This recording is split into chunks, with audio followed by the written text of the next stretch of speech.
Good morning. இன்றைக்கி வந்து நம்ம லேட்டெக்கில் வந்து 5th யூனிட் வந்து பார்க்க போகிறோம். ஸோ 5th யூனிட் வந்து என்னது அப்படின்னா வந்து மேத் என்விரான்மெண்ட் அப்படிங்கிறது. ஸோ 4th யூனிட் வந்து டெக்ஸ்ட் என்விரான்மெண்ட். ஸோ டெக்ஸ்ட் என்விரான்மெண்ட்னா என்ன அப்படிங்கிறத டீட்டெயில்டாக நம்ம 4th யூனிட்டில் வந்து பார்த்தோம். ஸோ எப்படி வந்து ஒரு டெக்ஸ்ட்டு வந்து டைப் பண்ணுவோம், எப்படி வந்து இந்த ப்ரொக்ளமேஷன்ஸ், தியரம்ஸ், டெஃபனிஷன்ஸ், லெம்மா, ப்ரூஃபு இது எல்லாமே வந்து டைப் பண்ணுவோம். ஸோ அதுக்கு வந்து ப்ரொசீஜர்ஸ் என்ன, அதுக்கப்புறம் டேபிள் எப்படி போடுவோங்கிற டேபுலரி என்விரான்மெண்ட், இது எல்லாத்தையும் பற்றி டீட்டெயில்டாக வந்து நம்ம என்ன செஞ்சோம் அப்படின்னா வந்து 4th யூனிட்டில் பார்த்தோம். ஸோ இப்போ 5th யூனிட் அப்படிங்கிறது எதை பற்றினது அப்படின்னா வந்து மேத் என்விரான்மெண்ட்டை பற்றினது. ஸோ லேட்டெக் அப்படின்னாலே அது வந்து மெயினாக யூஸ் ஆகக்கூடியது வந்து மேத்தமேட்டிக்ஸ்க்காக தான். அப்படிதான் ஏன்னா வந்து வேர்டில் வந்து மேத்தமேட்டிக்ஸோட ஈக்குவேஷன்ஸ்லாம் நம்ம எதில் யூஸ் பண்ணுவோம் அப்படின்னா வந்து ஈக்குவேஷன் எடிட்டருங்கிற டூலில் வந்து யூஸ் பண்ணுவோம். ஸோ அதில் யூஸ் பண்ணும்போது ரெப்ரசன்டேஷன் அப்படிங்கிறது வந்து ரொம்ப நீட்டாக இருக்கும் அப்படின்ட்டு சொல்ல முடியாது. ஸோ அந்த பர்பஸ்க்காக தான் வந்து இந்த லேட்டெக் அப்படிங்கிறத யூஸ் பண்ணுவோம்.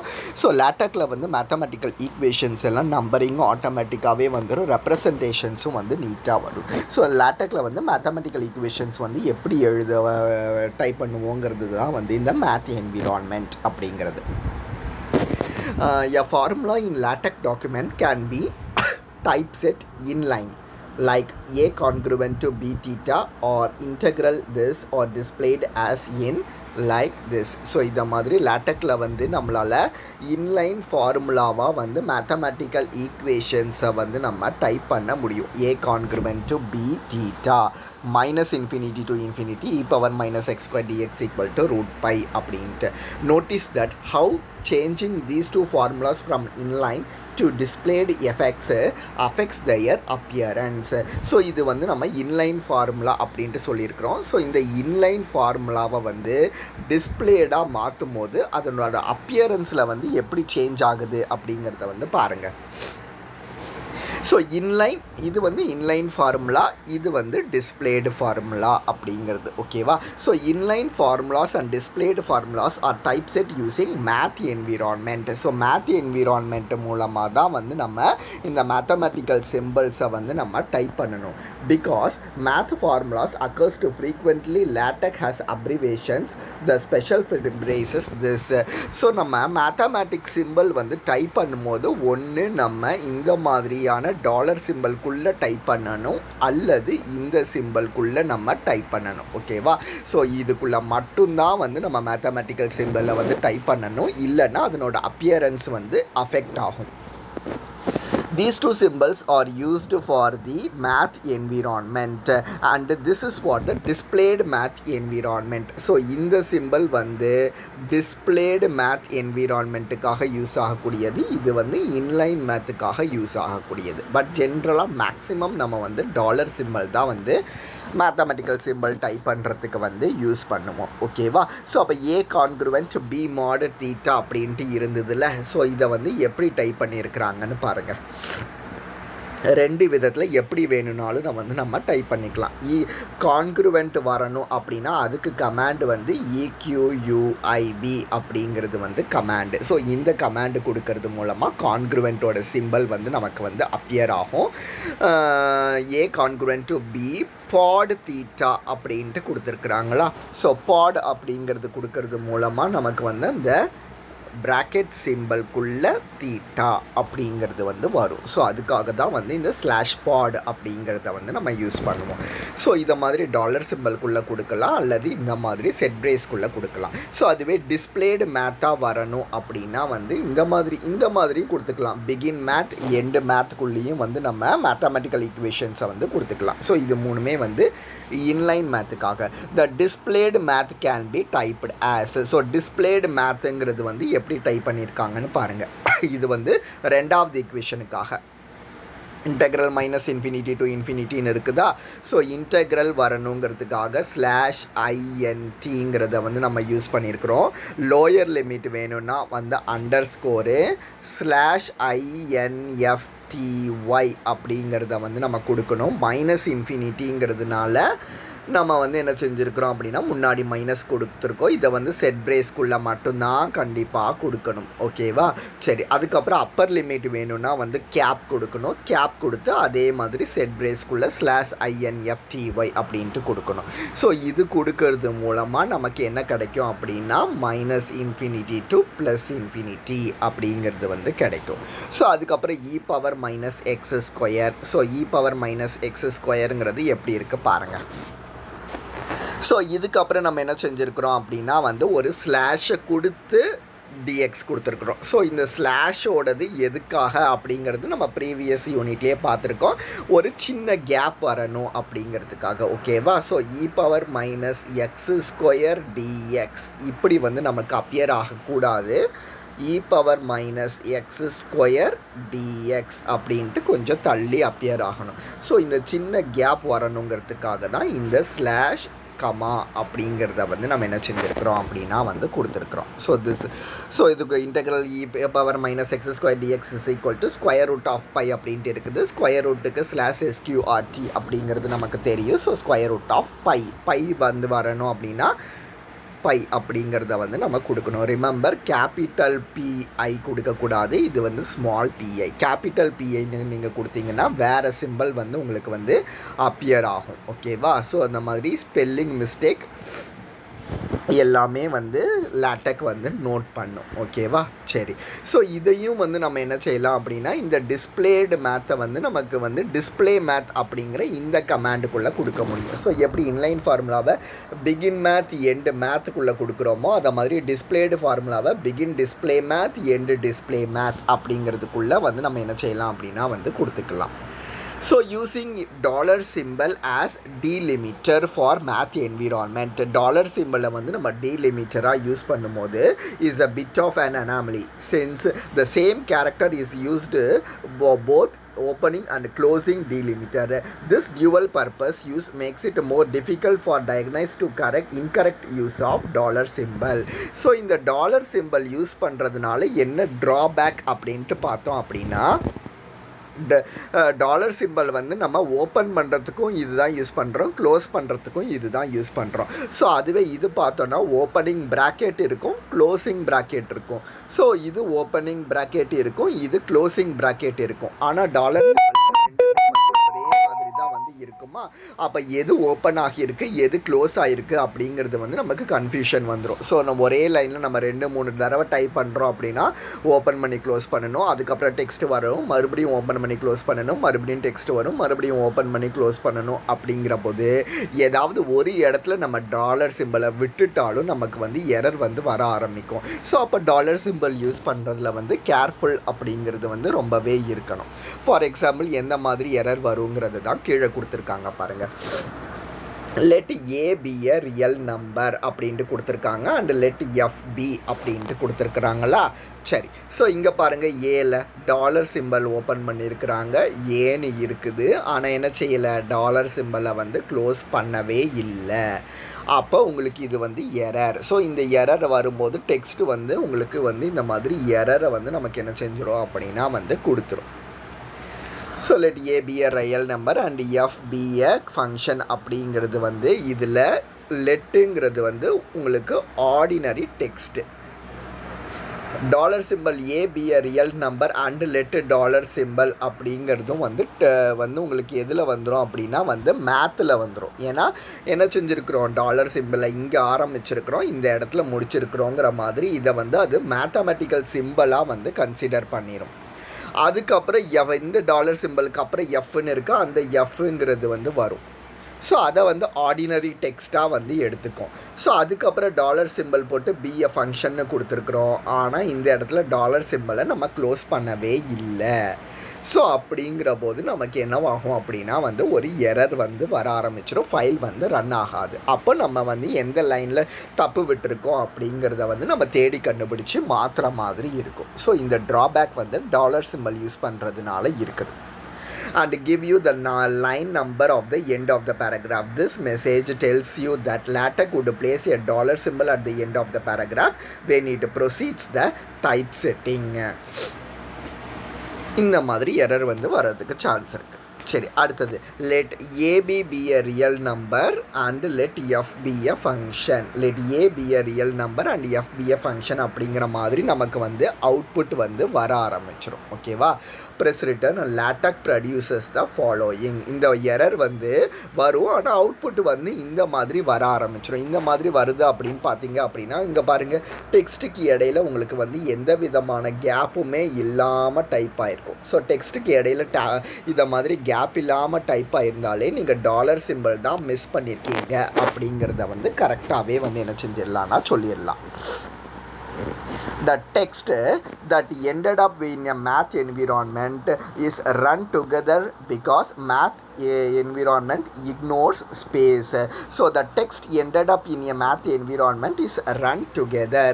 So in the be a real number அப்படின்ட்டு இருந்தது அப்படின்னா இந்த டெக்ஸ்ட் வந்து ரன் ஆகும். ஆனால் மேத்தமெட்டிக்கல்ஸ் டாலர் சிம்பிள்குள்ளே நம்ம கொடுக்குற எக்ஸ்ட்ரா ஸ்பேசஸ் வந்து எப்போவுமே வந்து லேட்டக் எடுத்துக்காது. ஸோ அதனால தான் இது வந்து டாலர் சிம்பிள்குள்ளே இருக்கிறதுனால இந்த ஏக்கும் இது பிக்கும் இடையில உள்ள கேப் சிம்பிளாக வந்து அது எடுத்துக்காமல் ஏபிய ரியல் நம்பர் அப்படிங்கிறத வந்து ப்ரொடியூஸ் பண்ணுது. ஏன்னா வந்து அது நம்ம எப்படி எடுத்துக்கணும்னு சொல்லியிருக்கிறோம், இதை வந்து மேத்தமேட்டிக்கல் சிம்பிளாக வந்து எடுத்திருக்கு அப்படின்ட்டு சொல்லியிருக்கிறோம். ஸோ மேத்தமேட்டிக்கல் சிம்பிளை பொறுத்தவரையில் நம்ம கொடுத்துருக்கிற பிளாங்க் ஸ்பேஸ் வந்து அது எப்போவுமே வந்து எடுத்துக்காது. ஸோ கண்டிப்பாக நமக்கு பிளாங்க் ஸ்பேஸ் தேவை அப்படின்னா நம்ம என்ன செய்யணும், இந்த மாதிரி இந்த கமாண்டை வந்து நம்ம கொடுக்கணும். ஸோ இந்த கமாண்டை கொடுக்கறது மூலமாக மட்டும்தான் மேத்தமேட்டிக் டிஸ்பிளேக்குள்ளே நமக்கு கேப்புங்கிறது வந்து வரும். ஸோ டாலர் சிம்பிள் நம்ம கொடுக்கல அப்படின்னா நமக்கு இந்த மாதிரியான எரர்ஸ் வந்து வரத்துக்கு வாய்ப்பு இருக்குது. ஸோ அதுவே வந்து இந்த மாதிரி ஸ்பெஷல் பிரேசஸ் வந்து நம்ம யூஸ் பண்ணோம் அப்படின்னா, if you use this braces special braces for the math environment LaTeX handles the same mistake more elegantly. So இப்போ நீங்கள் இந்த டாலர் இந்த மாதிரி க்ளோசிங் ப்ராக்கெட் போட விட்டீங்க அப்படின்னா லேட்டக் இந்த மாதிரியான எரரை வந்து காட்ட ஆரம்பிச்சிடும். பேட் மேத் என்விரான்மெண்ட் டீலிமிட்டர் அப்படிங்கிற எரர் மெசேஜை வந்து காட்ட ஆரம்பிச்சிடும். ஸோ அப்போ நம்ம ஆட்டோமேட்டிக்காகவே என்ன கெஸ் பண்ணிடலாம் அப்படின்னா வந்து ஏதோ ஒரு டாலர் சிம்பிள் வந்து மிஸ் ஆகுது, ப்ராக்கெட் வந்து மிஸ் ஆகுது அப்படிங்கிறத வந்து இந்த கேஸில் வந்து நம்ம என்ன செய்ய முடியும் அப்படின்னா வந்து ஈஸியாக வந்து ஐடென்டிஃபை பண்ண முடியும். ஓகேவா? ஸோ அதனால் அது ஈஸி. சரி, ரூல் பார்த்தோம் அப்படின்னா மேத் என்விரான்மெண்ட்டில் no blank lines are permitted in a math or displayed math environment. So math என்விரான்மெண்ட்லேயோ டிஸ்பிளேடு மேத் என்விரான்மெண்ட்லேயோ பிளாங்க் லைன்ஸ் வந்து இருக்கவே கூடாது. அப்படி இருந்துச்சு அப்படின்னா அது வந்து கண்டிப்பாக எரர் வந்து காட்ட ஆரம்பிச்சிடும். ஸோ நீங்கள் டைப் பண்ணும்போது பிளாங்க் லைன் வந்து விடவே வந்து கூடாது, ரன்னிங் டெக்ஸ்ட்டாக தான் வந்து இருக்கணும். சரி, நெக்ஸ்ட்டு பார்த்தோம் அப்படி இதுதான் வந்து மேத் என்விரான்மெண்ட்டோட பேசிக். நெக்ஸ்ட்டு பார்த்தோம் அப்படின்னா வந்து ஸ்பேசிங் ரூல் பற்றி பார்க்க போகிறோம். So in text the most important spacing rule is that any number of spaces in the source file equals one space in the typeset document. So spacing rules பார்த்தீங்க அப்படின்னா any number of spaces in the source file, இதெல்லாம் முன்னாடியே தெரியும். ஏவை இங்கே type பண்ணிவிட்டு நீங்கள் 5 தடவை ஸ்பேஸ் பார் தட்டிட்டு நீங்கள் பியை டைப் பண்ணிங்கனாலும் உங்களுக்கு அவுட்புட்டில் வந்து ஏபி அப்படின்ட்டு ஒரு ஒன் ஸ்பேஸ் பார் கேப் தான் வந்து இருக்கும். லேட்டக் வந்து எப்போவுமே எக்ஸ்ட்ரா ஸ்பேஸை வந்து எடுத்துக்காது அப்படிங்கிறத வந்து நம்ம சொல்லியிருக்கிறோம். ஓகேவா? The most important spacing rule is that any number of spaces in the source file equals one space typeset டாக்குமெண்ட்டில். The spacing rule for more math mode is even more straightforward. So அதே மாதிரி தான். So டெக்ஸ்ட்டுக்கு வந்து spacing rule என்னவோ அதே தான் வந்து நம்ம மேத் மோடில் கொடுத்தாலும் ஸ்பேசிங் ரூலுங்கிறது அதே தான். ஃபார் எக்ஸாம்பிள் இந்த மாதிரி நீங்கள் கொடுக்குறீங்க அப்படின்னா A+B = C அப்படின்னு கொடுக்குறதும் A+B = C அப்படின்னு கொடுக்குறதும் ஒரே அவுட்புட்டை தான் வந்து கொடுக்கும். நீங்கள் பார்த்தீங்கன்னா தெரியும், இதில் வந்து ABCக்கு இடையில கேப் இல்லாமல் நம்ம டைப் பண்ணியிருப்போம், இதில் ABCக்கு இடையில ஒரு ஸ்பேஸ் கேப் விட்டு நம்ம டைப் பண்ணியிருப்போம். ஸோ நம்ம எப்படி டைப் பண்ணாலும் அவுட்புட்டில் வந்து நமக்கு வந்து ஒரே மாதிரி தான் வந்து வரும். ஆனால் இதில் வந்து 2 எக்ஸப்ஷனல் கேசஸ் வந்து இருக்குது. ஓகேவா? சப்போஸ் இப்போ ஏக்கும் பிக்கும் எனக்கு இடையில வந்து கேப் தேவை அப்படின்ட்டு நினச்சோன்னா அப்போ நம்ம என்ன கமாண்ட் யூஸ் பண்ணணும்னா குவாட் அப்படிங்கிற கமாண்டை யூஸ் பண்ணணும். QUAD அப்படிங்கிற இந்த கமாண்ட் யூஸ் பண்ணுறது மூலமாக ஏக்கும் பிக்கும் இடையில ஒரு ஸ்பேஸ் வந்து வர ஆரம்பிக்கும். அதுவே QQuad அப்படின்ட்டு ஒரு கமாண்ட் இருக்குது. ஸோ QQuad யூஸ் பண்ணும்போது நமக்கு வந்து டபுள் ஸ்பேஸ் வரும். ஏக்கும் பிக்கும் இடையில வந்து கொஞ்சம் ஸ்பேஸ் வந்து எக்ஸ்ட்ரா வரும். ஸோ இந்த மாதிரி ஏக்கும் பிக்கும் இடையில வந்து நம்ம கேப் வேணும் அப்படின்ட்டு நினச்சோம் அப்படின்னா அதுக்கு வந்து நம்ம தனியாக கொடுக்கணும் கமாண்டு. ஸோ குவாடுங்கிறது 1 ஸ்பேஸ் கொடுக்கறதுக்கு, QQuadங்கிறது வந்து டபுள் ஸ்பேஸ் கொடுக்கறதுக்கு ஒரு 2 லெட்டர்ஸுக்கு இடையில. ஓகேவா? ஸோ அதுதான் வந்து இந்த ஃபர்ஸ்ட் பாயிண்ட் அப்படிங்கிறது. LaTeX ignore the space between the quad and b. If you switch back to the text mode inside a math formula with the text command, then the text spacing rules apply in the argument of such a command. So இப்போ begin math end math அந்த mathematical equations கூடவே நம்ம டெக்ஸ்ட்டையும் வந்து type பண்ணுறோம் அப்படின்னா அப்போ டெக்ஸ்ட்டை வந்து நம்ம /text அப்படிங்கிற இந்த கமாண்டுக்குள்ளே தான் வந்து நம்ம கண்டிப்பாக வந்து டெக்ஸ்ட்டை வந்து கொடுக்கணும். ஓகேவா? ஏன்னா அது வந்து டெக்ஸ்ட் அப்படிங்கிறது. ஸோ அந்த டெக்ஸ்ட் கமாண்டை வந்து நம்ம என்னதான் செய்யணும் அப்படின்னா வந்து டெக்ஸ்ட்டுக்குள்ளே தான் வந்து நம்ம கொடுக்கணும். ஓகேவா? அதை விட்டு வெளியில் தாண்டி வந்து நம்ம கொடுக்கக்கூடாது. So when typesetting a source file the following is good practice. So ஒரு சோர்ஸ் ஃபைல் நம்ம டைப் பண்ணுறோம் அப்படின்னா இதெல்லாம் நீங்கள் ஃபாலோ பண்ணிக்கோங்க. Place the close brace and open brace on lines by themselves. அதாவது நீங்கள் ஃபஸ்ட்டு இப்படி ஓப்பன் பிரேஸ் க்ளோஸ் பிரேஸை கொடுத்துட்டு அதுக்கப்புறம் நீங்கள் டைப் பண்ண ஆரம்பிச்சிங்க அப்படின்னா ஓப்பன் பண்ணியிருக்கோமா க்ளோஸ் பண்ணியிருக்கோமாங்கிற கன்ஃபியூஷன் வந்து உங்களுக்கு வராமல் இருக்கும். Leave space before and after the binary operations and binary relations including equal sign. So space வந்து நம்ம விட்டுக்கலாம். ஸ்பேஸ் அது ஈவன் தோ அது ஸ்பேஸ் எடுத்துக்காது அப்படின்னாலும் அந்த பைனரி ஆப்ரேஷன்ஸ் அதாவது plus minus equal to division இருக்குல்ல, ஸோ அதுக்கு இடையில வந்து நம்ம என்ன செஞ்சுக்கலாம் அப்படின்னா வந்து ஸ்பேஸ் வந்து விட்டுக்கலாம். Indent by 3 spaces, for example the contents of environment so they stand output. இந்த மாதிரி வந்து இண்டென்ட்டுக்கு வந்து 3 spaces வந்து நம்ம கொடுக்கணும். M- இருக்குல்ல அந்த மாதிரி. Keep your formula on a line, single line of the source file if you can. So formula வந்து நம்மளால் ஒரே லைனில் வச்சுக்க முடியும் அப்படின்னா மேக்ஸிமம் நம்ம ஒரே லைனில் வச்சுக்கிறதுக்கு வந்து டைப் பண்ணணும். ஸோ 2 லைன் இருந்தது அப்படின்னா வந்து நம்ம 2 லைன் ஒரே லைனில் அது வந்து 2 லைனில் தான் வந்து நமக்கு ஃபார்முலாங்கிறது வந்து டிஸ்பிளே ஆகும். பட் நம்மளால் ஒரே லைனில் வந்து ஃபார்முலாவை வந்து டைப் பண்ண முடியும் அப்படின்னா நம்ம ஒரே லைனில் வந்து என்ன செஞ்சுக்கணும் அப்படின்னா வந்து ஃபார்முலாவை வந்து வச்சுக்கணும். ஓகேவா? சரி. So keep a formula on a single line of the source file if you can. So இதுக்கு வந்து அப்போ நம்ம ஒரு எக்ஸாம்பிள்ஸ் வந்து இதுக்கு ஒன்றா பார்ப்போம். ஸோ பாருங்கள், இப்போது type A belongs A, B belongs to B அப்படிங்கிறது வந்து இருக்குது. ஓகேவா? ஸோ இதை வந்து நம்ம எப்படி டைப் பண்ணணும்னு இங்கே கொடுத்துருக்காங்க பாருங்கள். ஏ இதை மாதிரி டைப் பண்ணணும். அதாவது ஏ போட்டிருக்காங்க, கமா போட்டிருக்காங்க, B in B அப்படிங்கிறத போட்டிருக்காங்க. ஆனால் நீங்கள் இந்த மாதிரி வந்து டைப் பண்ணக்கூடாது. A, B in B அப்படின்ட்டு டைப் பண்ணக்கூடாது.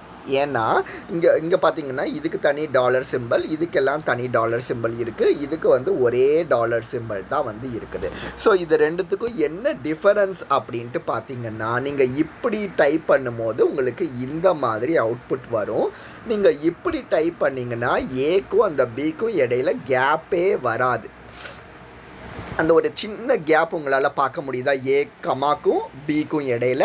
ஸோ அந்த கேப் வந்து ஃபஸ்ட்டு இந்த மாதிரி டைப் பண்ணுறது மூலமாக கேப் கிடைக்கும். இந்த மாதிரி டைப் பண்ணுறது மூலமாக வந்து கேப் கிடைக்காது. ஸோ ரிமெம்பர், நீங்கள் கேப் வேணும்னு நினச்சிங்கன்னா ஏ போட்டு கமா போட்டு மறுபடியும் ஸ்லாஷ் கமா போட்டு பி போட்டு ஸ்லாஷ் இன் பி அப்படின்ட்டு கொடுத்தீங்க அப்படின்னா இப்போ நீங்கள் என்ன செஞ்சுக்கலாம்னா ஒரே டாலர் சிம்பிள்குள்ளேயே ஏ கமா பியை வந்து கொடுத்துக்கலாம். ஸோ இந்த மாதிரி வந்து நம்ம கொடுக்கக்கூடாது. ஸ்லாஷ் இன்னுங்கிறது எதுக்காக அப்படின்னா பிலாங்ஸ் டு சிம்பிளுக்காக. ஓகேவா? இது வந்து ஃபஸ்ட்டு எக்ஸாம்பிள். ரெண்டாவது எக்ஸாம்பிள் பார்த்தோம் அப்படின்னா type x is equal to AB or C அப்படின்ட்டு இருக்குதா. இதை எப்படி டைப் பண்ணியிருக்காங்க பாருங்கள். எக்ஸ் இஸ் ஈக்குவல் டு ஏங்கிறத தனி டாலர் சிம்பிளில் கொடுத்துருக்காங்க, பிங்கிறத தனி டாலர் சிம்பிளில் கொடுத்துருக்காங்க, ஆருங்கிற டெக்ஸ்ட்டை டைப் பண்ணியிருக்காங்க, சிங்கிறத வந்து தனி டாலர் சிம்பிளில் கொடுத்துருக்குறாங்க. ஸோ இதையும் நீங்கள் என்ன செய்யக்கூடாது அப்படின்னா இந்த மாதிரி வந்து டைப் பண்ணக்கூடாது. என்ன பண்ணிங்கன்னா ஏக்கும் பிக்கும் இடையில உங்களுக்கு கேப் வந்து வராமல் போயிடும். ஓகேவா? சரி, ஏன்னா அதனோட அவுட்புட் எப்படி இருக்கும் அப்படிங்கிறது இங்கே கொடுத்துருக்காங்க பாருங்கள். இதை மாதிரி தனித்தனி டாலர் சிம்பிளாக கொடுத்தீங்கன்னா அவுட்புட் இந்த மாதிரி வரும். ஒரே டாலர் சிம்பிளில் இப்படி கொடுத்தீங்கன்னா அவுட்புட் இந்த மாதிரி வரும். ஓகேவா? ஸோ அப்போ வந்து உங்களுக்கு என்ன செய்யாது அப்படின்னா வந்து இந்த ஏக்கும் பிக்கும் இடையில இந்த இடத்துல கேப் இருக்கும், இந்த இடத்துல கேப் இருக்காது, இந்த மாதிரி வராது. அதனால நம்ம என்ன செய்யணும்னா மேக்ஸிமம் தனித்தனி டாலர் சிம்பிள்ஸாக தான் வந்து கொடுக்கணும். ஸோ இதுதான் இந்த எக்ஸாம்பிள். ஓகேவா? ஸோ அப்போ இன்றைக்கி கிளாஸில் வந்து நம்ம என்னெல்லாம் பார்த்துருக்கோம் அப்படின்னா ஃபஸ்ட்டு மேத் என்விரான்மெண்ட்னா என்னன்னு பார்த்தோம். மேத்தமேட்டிக்கல் சிம்பிள்ஸ் வந்து எப்படி டைப் பண்ணணும் அப்படிங்கிறத பார்த்துருக்கோம். ஸோ எப்படி டெக்ஸ்ட்டில் வந்து ஸ்பேசிங் ரூல்ஸ் இருக்குதோ அதை மாதிரியே வந்து மேத்தமேட்டிக்ஸ்லேயும் ஸ்பேசிங் ரூல்ஸ் இருக்குது அப்படிங்கிறத சொல்லிவிட்டு ஸோ மேத்தமேட்டிக்கல்ஸ் ஈக்குவேஷன்ஸை எப்படி டைப் பண்ணுவோங்கிறதுக்கு வந்து ஒரு 2 எக்ஸாம்பிள் வந்து பார்த்துருக்கோம். ஓகேவா? ஸோ இது வரைக்கும் வந்து இன்றைக்கி கிளாஸில் வந்து பாருங்கள்.